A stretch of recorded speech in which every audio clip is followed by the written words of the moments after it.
Hello everyone, welcome on my channel KD प्रयास academy.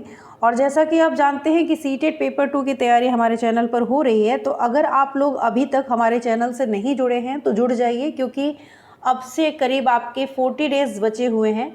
ठीक है, लगभग 40 डेज़ है और हम अपनी तैयारी को थोड़ा सा स्पीड देने वाले हैं, क्योंकि अब अगर नहीं स्पीड देंगे, चाहे आप किसी भी तरीके से किसी भी प्लेटफॉर्म से तैयारी कर रहे हो, सेल्फ स्टडी कर रहे हो, आपके लिए हर तरीके से, चाहे वो नोट्स बनाना हो, रिवीजन करना हो, प्रीवियस ईयर पेपर सॉल्व करना हो, सब चीज़ें आपके लिए इस समय इम्पॉर्टेंट हो गई हैं। तो एकदम लग जाइए, क्योंकि सीटेट इस बार का आप एक बार अगर सीटेट निकाल लेंगे तो आपके लिए फॉर्म भरेंगे, एग्ज़ाम देंगे, फॉर्म बार बार नहीं आते हैं, वैकेंसी बार बार नहीं आती है, बहुत सालों तक वेट करना पड़ जाता है। इसलिए जितना जल्दी हो सके सीटेट पेपर को निकाल के क्वालिफाई करके एक बार रख लीजिए, ठीक है, ताकि आपको कम से कम एग्ज़ाम देने का मौका तो मिले।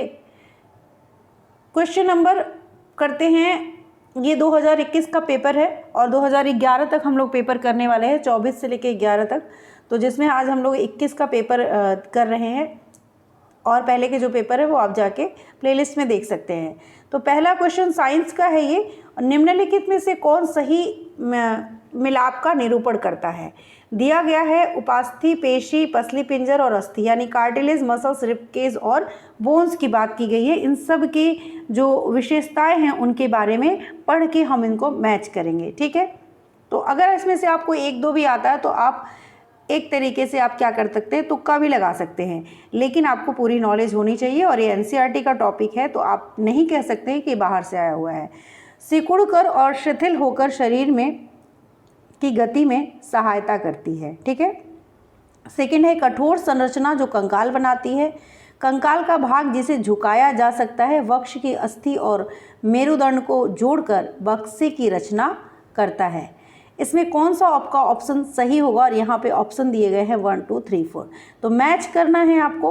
तो यहाँ पे जो राइट आंसर हो जाएगा इस क्वेश्चन का वो हो जाएगा, सबसे पहले आप मैच करने की कोशिश करिए, ठीक है। तो मैच क्या करेंगे, समझ लीजिए कि आपका पहला ऑप्शन जो है, तो ये आपका जो है इसका जो राइट मैचिंग होगा वो हो जाएगा आपका, सिकुड़कर और शिथिल होकर शरीर की गति में सहायता करती हैं पेशियाँ।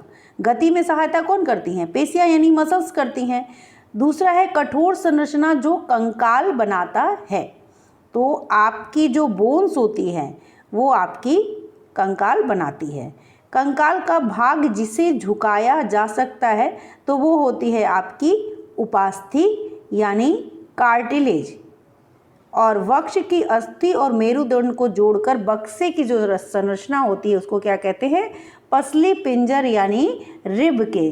तो ये हमारा मैचिंग था, और इसके हिसाब से जो ऑप्शन नंबर 2 है यहाँ पे वो करेक्ट हो जाएगा, ठीक है।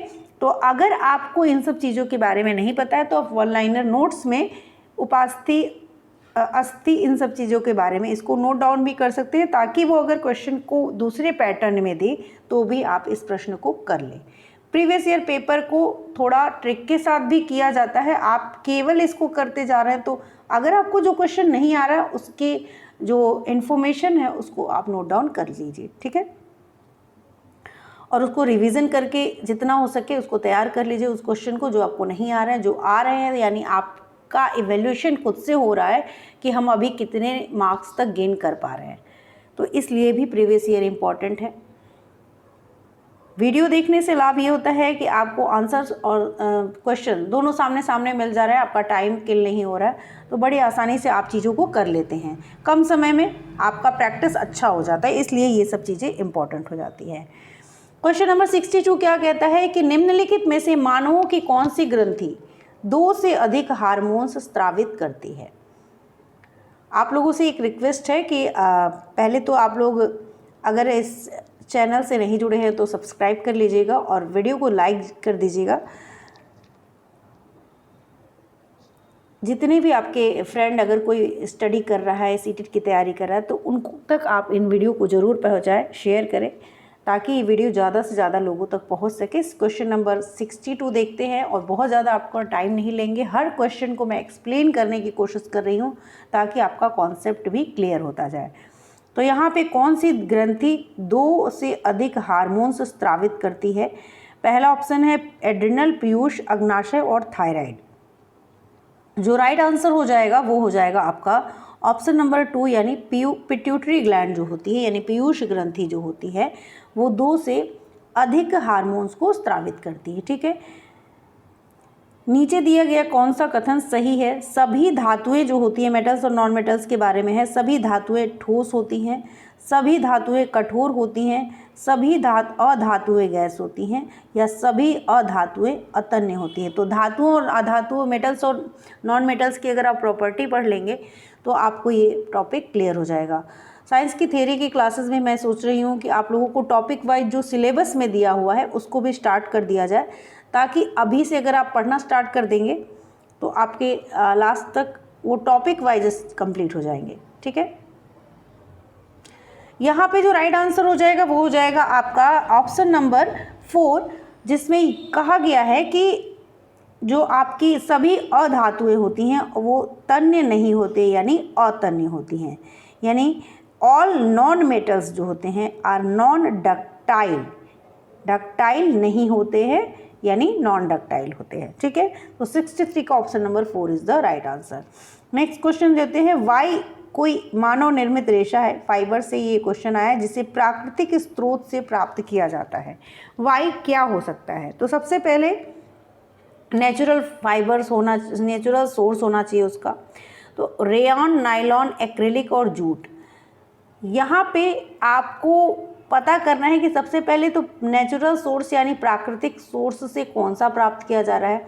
तो अगर आप ध्यान दें तो जो आपका रेयॉन होता है, पढ़े होंगे अगर इस चैप्टर को, तो एनसीईआरटी में साफ साफ दिया हुआ है, हर चीज़ की एक क्वालिटी दी हुई है। तो रेयॉन के बारे में ये ऑप्शन आपका सही हो जाता है कि ये एक मानव निर्मित रेशा है जिसे प्राकृतिक स्रोत से प्राप्त किया जाता है। ठीक है, तो ऑप्शन नंबर 1 यहाँ पे करेक्ट हो जाएगा। नेक्स्ट क्वेश्चन देखते हैं, और नेक्स्ट क्वेश्चन क्या कहा गया है, नीचे दी गई तालिका का अध्ययन कीजिए। यहाँ पे एक तालिका दी गई है जिसमें कहा गया है कि निम्न तालिका का अध्ययन कीजिए, और आपको बताना है कि घरेलू ईंधन के रूप में कौन सा सबसे अधिक उपयुक्त है। तो देखिए, जो घरेलू ईंधन होता है उसका ऊष्मीय मान मध्यम होना चाहिए, अवस्था गैस होती है, और ज्वलन ताप भी मॉडरेट यह होता है।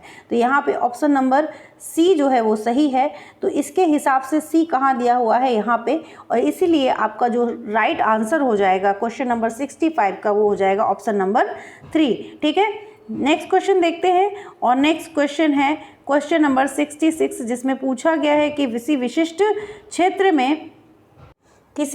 क्षेत्र में विशिष्ट रूप से पाई जाने वाली स्पीसीज को क्या कहा जाता है? संकटापन्न स्पीसीज, विलुप्त स्पीसीज, विशेष क्षेत्रीय स्पीसीज या प्रवासी स्पीसीज।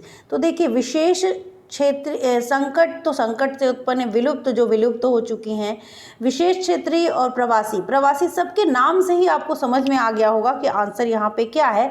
तो विशेष क्षेत्र में पाए जाने वाली जो स्पीसीज होती हैं, वो विशिष्ट रूप से पाए जाने वाली स्पीसीज को क्या कहते हैं? विशेष क्षेत्रीय स्पीसीज। तो यहाँ पे करेक्ट आंसर हो जाएगा विशेष क्षेत्रीय स्पीसीज, यानी 66 का option number 3 is the correct answer. Next question देखते हैं, क्वेश्चन नंबर 67 क्या कहता है कि एक धातु X धातु Y को उसके लवण से विस्थापित कर देती है, परंतु धातु Z को उसके लवण विलयन से विस्थापित करने योग्य नहीं है। इसमें सबसे ज़्यादा अभिक्रियाशील धातु कौन सी? तो रिएक्टिविटी सीरीज अगर आपने पढ़ी होगी तो इस क्वेश्चन को बड़ी ही आसानी से कर लेंगे, लेकिन अगर रिएक्टिविटी सीरीज आपको याद नहीं है तो आप इस प्रश्न को नहीं कर पाएंगे। ठीक है, तो आप सबसे पहले इस तरह के क्वेश्चन को सॉल्व करने के लिए जो रिएक्टिविटी सीरीज़ होती है उसको लर्न कर लीजिएगा, तो आप आसानी से इस तरह के जो भी प्रश्न आएंगे, ये प्रश्न का स्ट्रक्चर बदला जा सकता है, तो आप उस चीज़ को आसानी से कर पाएंगे। तो यहाँ पे जो करेक्ट आंसर हो जाएगा 67 का, वो हो जाएगा आपका ऑप्शन नंबर 3, यानी जेड सबसे ज़्यादा अभिक्रियाशील जो धातु है वो कौन सी है? वो हो जाएगी आपकी जेड। क्यों? क्योंकि एक्स धातु वाई को उसके लवण से विस्थापित कर देती है, परंतु जेड को उसके लवण से विस्थापित करने योग्य नहीं है। तो अभिक्रियाशील धातु को उसके लवण से विस्थापित करना पॉसिबल नहीं होता है। तो यहाँ पे जेड ऑप्शन जो है वो राइट हो जाएगा। तो जेड पे हम लोग यहाँ पे ऑप्शन नंबर 3, जेड के हिसाब से ऑप्शन नंबर 3 जो है वो करेक्ट हो जाएगा। क्वेश्चन नंबर 68 देखते हैं, 67 तक हो गया, 68 देखते हैं और आज हम लोग 15 क्वेश्चन करने वाले हैं। तो 68 क्या कहता है, किसी बिंब से प्रकाश किरणें किसी पृष्ठ पर गिरती हैं तथा पूर्णतः विसरित ढंग से परावर्तित हो जाती हैं। आप इस बिंब के प्रतिबिंब की प्रकृति के बारे में क्या कह सकते हैं? यह आभासी और समान साइज का होता है, वास्तविक और आवर्धित होता है, आभासी और आवर्धित होगा, या कोई प्रतिबिंब नहीं बनेगा। ठीक है, तो कोई प्रतिबिंब नहीं बनेगा, यहाँ पे ये ऑप्शन आपका करेक्ट हो जाएगा। तो ऑप्शन नंबर 4 जो है 68 का वो आपका राइट हो जाएगा। 75 तक करना है और उससे पहले आप लोगों को वीडियो अगर अच्छी लग रही है तो प्लीज़ चैनल को लाइक सब्सक्राइब शेयर करिएगा। 15 क्वेश्चन करा रहे हैं, बहुत ज़्यादा नहीं है। किसी भी तरीके से आप अगर देखना स्टार्ट किए हैं तो 15 क्वेश्चन आपको ज़रूर देखना चाहिए। हर साइड पे जाना ये आपको समय किल नहीं करना है। आप अपनी तैयारी देखिए, आपको कहाँ से बेटर चीज़ें मिल रही हैं और आप उसको फटाफट कम समय में कहाँ पे मिल रहा है, ये भी आपके लिए इम्पॉर्टेंट है इस टाइम पे, क्योंकि आपको समय भी बचाना है। बहुत लंबा डिस्कशन करके किसी भी चीज़ को अगर पढ़ाया जा रहा है तो वहाँ पे आपका समय किल हो रहा है, जो कि मुझे नहीं लगता है कि अभी आपके पास है। 40 डेज़ का समय है, जितना प्रीवियस ईयर प्रैक्टिस कर सकते हैं, जितना थियरी आप रिवाइज कर सकते हैं करिए। थियरीज भी हम लोग कंप्लीट करेंगे। तो यहाँ पे क्वेश्चन नंबर 69 क्या कहता है कि अपने कमरे में फर्श पर रखे किसी विशाल बॉक्स को सरकाने के लिए रेशमा को निम्नलिखित बलों में से किससे अधिक बल लगाना चाहिए? स्थैतिक घर्षण बल, गुरुत्वाकर्षण, अभिलंब बल या पेशीय बल। तो फर्श पर रखा है किसी विशाल बॉक्स को सरकाने के लिए कौन सा बल अधिक लगाना पड़ेगा? तो यहाँ पे जो आपका स्थैतिक घर्षण बल है वो ज़्यादा लगाना पड़ेगा, इसलिए ऑप्शन नंबर 1 है 69 का ऑप्शन नंबर 1 यहाँ पे करेक्ट हो जाएगा। क्वेश्चन नंबर 70 देखते हैं, निम्नलिखित में से सही कथन की पहचान कीजिए। कंपन की आवृत्ति निम्न है तो तारत्व उच्च होगा। ध्वनि की प्रबलता का निर्धारण कंपन की आवृत्ति द्वारा किया जाता है। ध्वनि निर्वात में गमन नहीं कर सकती। ध्वनि का तारत्व उसके आयाम द्वारा निर्धारित होता है। कौन सा राइट आंसर हो जाएगा? तो यहाँ पे ऑप्शन नंबर जो 3 है, ध्वनि निर्वात में गमन नहीं कर सकती, यानी sound can not travel through vacuum.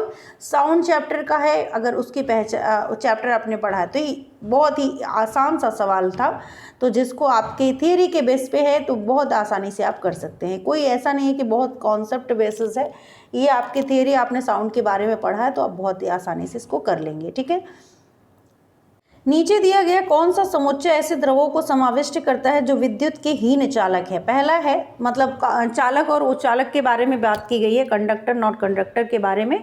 तो ऐसे द्रवों का समाविष्ट करता है जो विद्युत के हीन चालक है। तो टोटी का जल और शैम्पू और शहद पहला ऑप्शन है। दूसरे ऑप्शन में लवण, विलयन, नींबू का रस और सिरका। शैम्पू, वनस्पति तेल, आसुत जल, चीनी का विलयन, सिरका, नींबू का रस। ठीक है, तो यहाँ पे जो आपका जो विद्युत के हीन चालक की बात की गई है, तो यहाँ पे जो करेक्ट आंसर होगा वो होगा आपका शैम्पू, वनस्पति तेल और आसुत जल। तो एक करेक्ट आंसर हो जाएगा ऑप्शन नंबर 3। 71 का option number 3 is the correct answer. इसको 1 लाइनर नोट्स में आप नोट डाउन कर सकते हैं। क्वेश्चन नंबर 72 देखते हैं, जिसमें कहा गया है कि नीचे दिए गया कौन सा समुच्चय रासायनिक परिवर्तनों को समाविष्ट करता है? पानी, रासायनिक परिवर्तन, केमिकल चेंजेस की बात की गई है। पानी उबालना, कांच तोड़ना, लोहे का जंग लगना। दूसरा ऑप्शन है जल में लवण घोलना, भोजन का पाचन, कागज के टुकड़े टुकड़े करना। अब अगर आप फिजिकल चेंजेस को यहाँ से रिमूव करना स्टार्ट कर दे, जैसे कागज के टुकड़े टुकड़े करना, तो ऑप्शन नंबर 2 हट जाता है। ठीक है, कांच को तोड़ना है तो ये भी हट गया। भोजन पकाना, पानी उबालना, जल में चीनी घोलना, लोहे का जंग लगना, कागज का जलना, भोजन का पाचन। ठीक है, तो जो यहाँ पे केमिकल चेंजेस का समाविष्ट करता है वो है आपका 72 का ऑप्शन नंबर 4, यानी लोहे का जंग लगना, कागज का जलना और भोजन का पाचन तीनों ही केमिकल रिएक्शन है, केमिकल चेंजेस है, तो ये ऑप्शन नंबर 4 यहाँ पे करेक्ट हो जाएगा। क्वेश्चन नंबर 73 देखते हैं। नीना जो है वो किराने की कुछ वस्तुएं खरीदने के लिए साइकिल से बाजार जा रही थी। बाजार उसके घर से 4 किलोमीटर दूर है। उसने पहले 10 मिनट 12 किलोमीटर पर आवर की चाल से गमन किया। उसे रास्ते में उसकी मित्र निखत मिलती है, जिससे वो रुक कर कितनी देर बात कर रही है, 15 मिनट। इसके पश्चात वो अपनी यात्रा 8 किलोमीटर पर आवर की चाल से फिर से आरंभ करती है। उसकी यात्रा की औसत चाल निकालना है, और यहाँ पे औसत चाल का अगर आपको फॉर्मूला पता है तो आप उससे आराम से कर लेंगे। इसके लिए मैं आप लोगों के लिए औसत चाल सिखाने के लिए एक वीडियो बनाऊंगी, जहाँ पे आप लोग औसत चाल निकालना सीख लीजिएगा। ये थ्योरी क्लासेस होंगी, आप ज़रूर ज्वाइन करिएगा।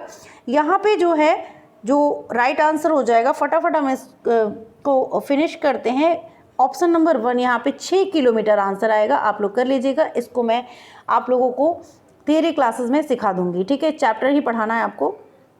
क्वेश्चन नंबर 74, लवण और जल के मिश्रण को पृथक करने की प्रक्रिया में निम्नलिखित में से कौन सहायक नहीं होगा? निस्तारण, निस्यंदन, आसवन और उबालना। तो लवण और जल का मिश्रण को पृथक करना है, कौन सा सहायक नहीं होगा पूछा गया है। तो नहीं वाले ऑप्शन को थोड़ा सा ध्यान से देखा करिए। और यहाँ पे जो है, जो आपकी आंसर, जो आपके सीबीएसई की तरफ से आंसर्स आई, इसमें क्वेश्चन जो है थोड़ा सा